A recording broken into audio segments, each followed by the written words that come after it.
আসসালামু আলাইকুম প্রিয় ভিউয়ার্স, শিকদার একাডেমিতে আপনাদের সকলকে স্বাগত। আজকে আমরা ঢাকা বোর্ড 2023 সালের দ্বিতীয় অধ্যায় থেকে যে ম্যাথটি আসছিল সেটা নিয়ে আমরা কথা বলবো। তো আমরা প্রশ্নটা একটু দেখে নেই যে প্রশ্নটা কী ছিল। যে প্রশ্ন ছিল যে উদ্দীপকটা দেখে নিই একবার। তো উদ্দীপকটা ছিল যে টনি এবং জনি এবারে 21 বইমেলা থেকে যথাক্রমে 346 টাকা এবং 1010101110 টাকার বই কিনলো। রনি এবং জনি দুজনের বইয়ের টাকার কেনা এটা। তো প্রথম ক নম্বর প্রশ্ন করছে, আজকি কোড কি, কোডের ডেটাকে আনকোডের ডেটায় রূপান্তর করা সম্ভব, ব্যাখ্যা করো। উদ্দীপকের রনি এবং জনির মোট কত টাকার বই কিনেছিল তা ডেসিমাল পদ্ধতিতে নির্ণয় করো। উদ্দীপকের দুইজনের মধ্যে কে বেশি মূল্যের বই কিনেছিল তা 2-এর পরিপূরক পদ্ধতিতে নির্ণয় করো। তো আমরা এখন প্রশ্নের উত্তরে যাব। আমরা কতে যাই করতে যে এখানে প্রশ্ন ছিল কি, প্রশ্নটা ছিল যে আজকে কীতে, আজকে এটা হলো American standard code for information interchange. American standard code for information interchange কয়ের উত্তরটা এটা মূলত একটা 7 বিটের আলফানিউমেরিক কোড। এটা ছিল কয়ের উত্তর। আমরা এখন খয়ের উত্তরটা যাব। খয়ের উত্তরের প্রশ্ন ছিল যে আনকোডেড ডেটাকে কোডের ডেটাকে আনকোডেড ডেটায় রূপান্তর করার বিষয়টা। তো আমরা সেটা খয়ের উত্তরটা দেবো এখন। যে কোনো ডেটাকে আনকোডেড ডেটা রূপান্তর ডিভাইসটি হলো ডিকোডার এমন একটি সার্কিট যা কোনো কোডকে ডিকোড করতে পারে, ফলে কম্পিউটারের বোধগম্য ভাষাকে মানুষের বোধগম্য ভাষায় রূপান্তর করতে পারে। ডিকোডার ইনপুটের সংখ্যা n হলে আউটপুট সংখ্যা হবে 2n পাওয়ার n। ডিকোডার আউটপুট অবস্থা সর্বদা তার ইনপুট অবস্থার উপর নির্ভরশীল।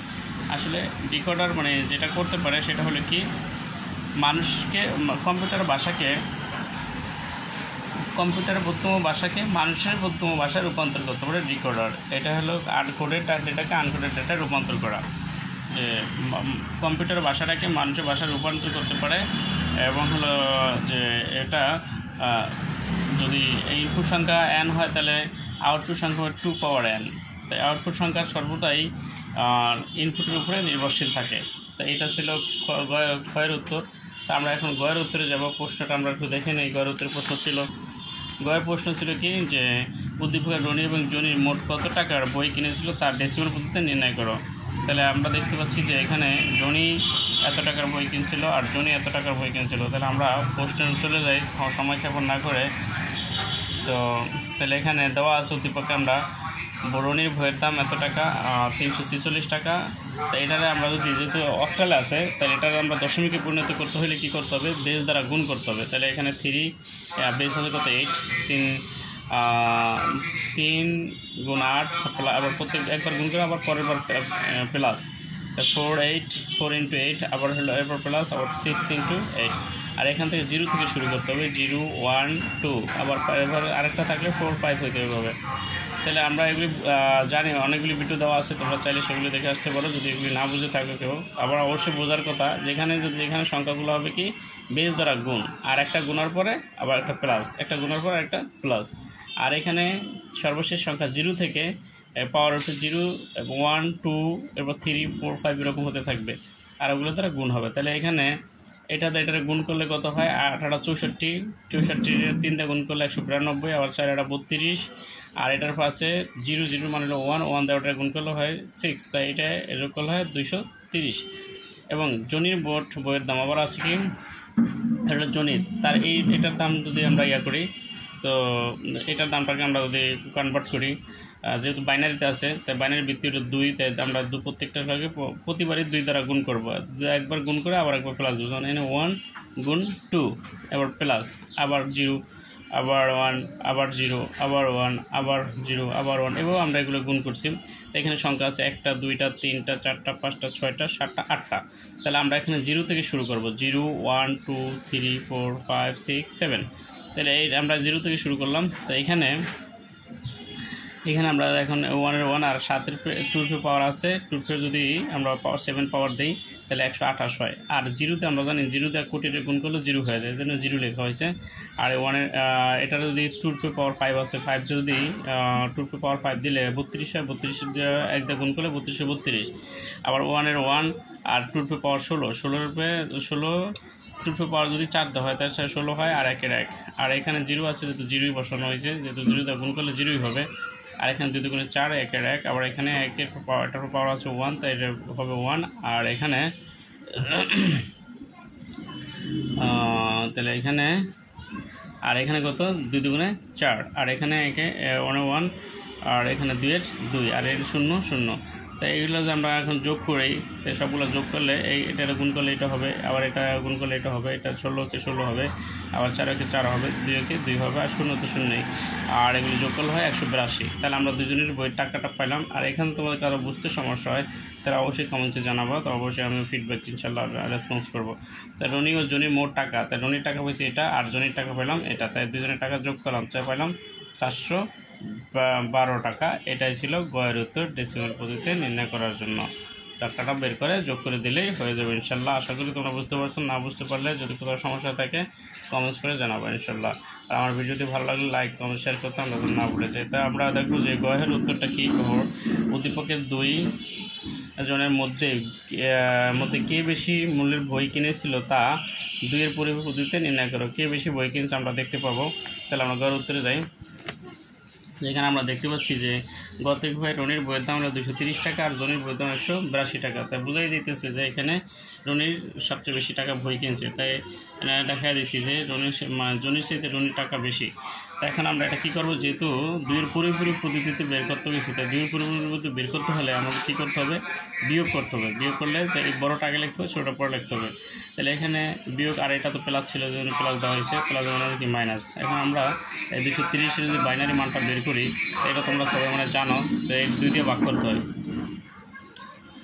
2 দিয়ে ভাগ করলে 2 দিয়ে যদি আমরা ভাগ করি 230-এর মানটা, তাই এখানে 2 115 হয়। আবার এটার মান করে 257 থাকে 1, আবার এটা 14 দুগুণে 28 থাকে 0, আবার 7 দুগুণে 14 থাকে 0, 3 দুগুণে 6 থাকে 1, আবার 2 দুগুণে 2 যায় একবার, তাই থাকে 1, আর এখানে 2 এটা আমরা যায় না, তাই এখানে 0।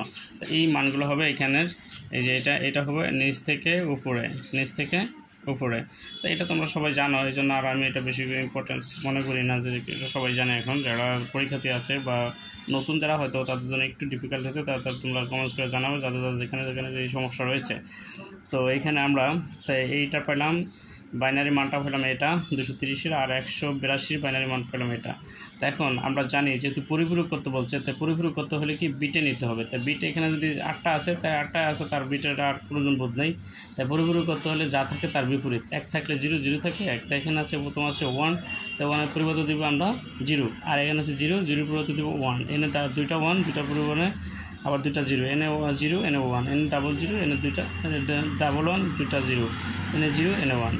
তাই এটাকে বলা হয় 1-এর পরিপূরক। এটুকু হলো 1-এর পরিপূরক। 1-এর পরিপূরক হলো এটা, যে প্রথম একটা পরিবর্তন করলে 1-এর পরিপূরক এটা 1-এর পরিপূরক। আর 1-এর পরে এটার সাথে যদি আবার পরে যদি যোগ করা হয়, তাহলে এটার বলা হয় 2-এর পরিপূরক। 2-এর পরিপূরক, এটা হলো 2-এর পরিপূরক। তাহলে আমরা যে 1-এর পরিপূরক হলো যে যা আছে তার বিপরীত করলে 1-এর পরিপূরকটা আমরা পাই। তাই 1-এর পরিপূরকের সাথে যদি আমরা 1 যোগ করি তাহলে পাই 2-এর পরিপূরক। 1-এর পরিপূরকের সাথে যদি 1 যোগ করা হয় তাহলে পাই 2-এর পরিপূরক। তাই পরিপূরক করার পরে আমরা যে ফলাফলটা পাবো সেটা উপরের যে বড় সংখ্যাটা আসলে সেটার বাইনারি মানের সাথে আমরা যোগ করব। আমি আবারও বলি, পরিপূরক করার পরে যে ফলাফলটা পাওয়া যাবে, যেমন আমরা এই ফলাফলটা এখানে পেয়েছি, এই যে এই ফলাফলটা আমরা এখানে পেয়েছি পরিপূরকের, তো এই মানটাকে আমরা কি করব, যে এই যে মানটা আছে এই মানটার সাথে যোগ করব। কি করে, এটা নিচে বসায়। তা আমরা আগে এটা বসাবো, এটা বসায় এখানে যোগ করে দিলে রেজাল্টটা কিন্তু হয়ে যাবে ইনশাল্লাহ। তো হলো বেশি একটা কঠিন না, তো চাইলেই পারা যাবে। তাহলে আমরা এখানে যোগ তো অবশ্যই আমি যোগের ভিডিও দিয়েছি, বিয়োগের ভিডিও দিয়েছি, যদি যোগ বিয়োগ কেউ না বুঝে থাকবে সেখান থেকে দেখে আসতে হবে। তারপরে আমি এখানে কিছুটা শেয়ার করে দিচ্ছি। তো 0 0 2 আর 2 1 2, আর বৃত্তি আছে 2 বিয়োগ করলে থাকে 0, আবার হাতে 1, একের একে 2 0 হাতের 1 একের একে 2 2 0 হাতের একের 1 আর এই একের 1 এই 2 এর একে একে একে 2 0 আবার 1 এখানে আবার 0 এটা কিন্তু 1 না, হ্যাঁ এটা 0, এটাও 0 এটাও 0, তাহলে হাতে আছে 1 সেই 1 এখানে এটাকে ক্যারি বিট, এটা ক্যারি বিট গ্রহণযোগ্য নয়, তো ক্যারি বিট গ্রহণযোগ্য, তাহলে এটা যদি আমরা বাদ দিই তাহলে এইটুকু যদি বাদ দিয়ে দিই তাহলে থাকে কি এইটুকু, তাই না? এই পাশে জিরোর দাম নেই, তারপর কেউ দিতে চাই দিতে পারো এতটুকুর মান, তাই এতটুকুর বাইনারি ইয়ার মান হলো কি 48, তাই হয়তো এইটা বা এটা কে বেশি সবচেয়ে কত টাকার বেশি বই কিনেছে? 48 টাকার বেশি বই রনি কিনেছিল। এটা ছিল গয়ের উত্তরটা। তো যদি আশা করি তোমরা বুঝতে পারছো, আর যদি কেউ না বুঝতে পারো তো অবশ্যই কমেন্টস করে জানাবো, যদি কোনো সমস্যা হয় থাকে কোনো জায়গায়।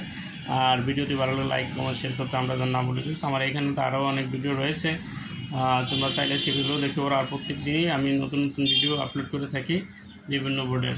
আজকের মতো এখানেই শেষ, হয়তো বেঁচে থাকলে আবারও কথা হবে ইনশাল্লাহ। সে পর্যন্ত আমরা সবাই ভালো থাকি, সুস্থ থাকি। আসসালামু আলাইকুম।